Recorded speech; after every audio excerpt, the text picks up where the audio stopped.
안녕하세요. 해드림 출판사 북자키입니다. 53년 동안 쓴 엄마의 일기, 어머니의 불 3회입니다. 여기 소개하는 엄마의 일기는 1962년부터 53년 동안 민혜 작가의 어머니가 쓴 일기입니다. 민혜 작가는 수필지 떠난 그대 서랍을 열고 저자입니다.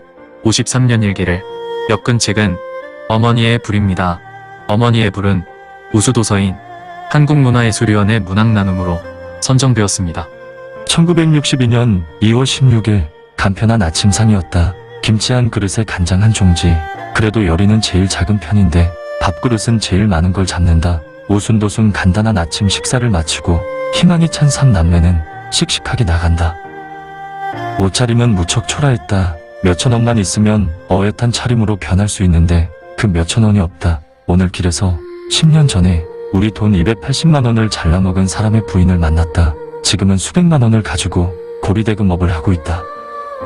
그의 이름은 조모씨. 볼 때마다 가슴 아프지만 겉으로는 내색을 못한다. 얼마라도 동정금이라도 구하고 싶은 생각이 불길처럼 솟는다. 1962년 2월 17일 마음 흐뭇하게 그니 품에 안겨 포옹을 받았는데 눈을 떠보니 꿈이었다. 안타까워라. 이 꿈이 깨지 않았으면 얼마나 좋았을까 하는 허전한 마음이 마음 한구석에서 떠나질 않는다. 내가 너무도 고독하게 지내니까 이런 꿈이 꾸어지겠지 하고 입속으로 중얼거려도 본다.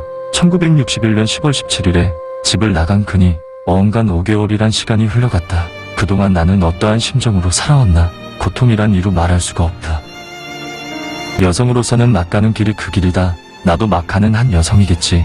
남들이 나보고 순한 양 같은 사람이라고 하였는데 지금은 행패 부리고 욕하는 게 보통이고 보니 나도 모질대로 모질어지고 독해질대로 독해진 모양이다. 본심은 아니었다.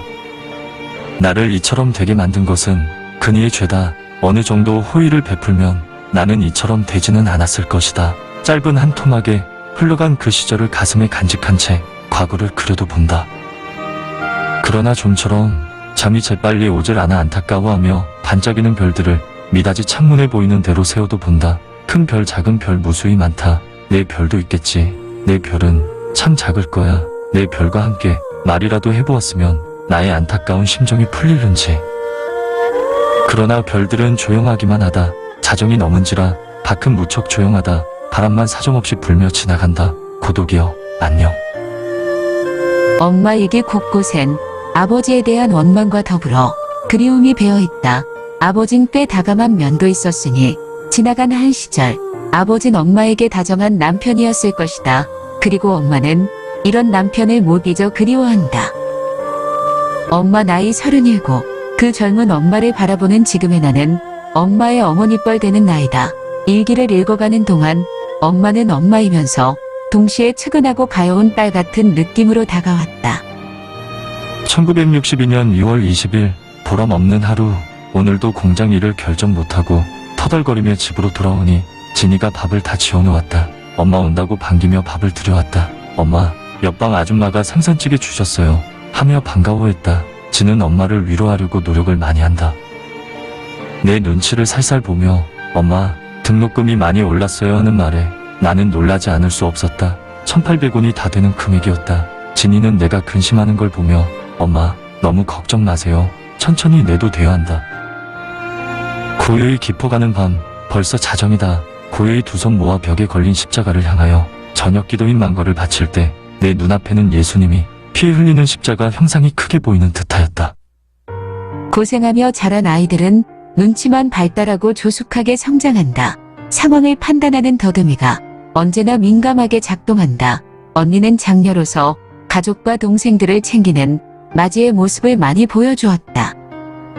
1962년 2월 21일 오늘은 진이 생일이다. 콩나물국으로 아침을 해주었다. 공장에 가니 돈 2만 원을 주며 3만 원을 해놨는데 내가 늦게 와서 만 원을 썼다고 한다.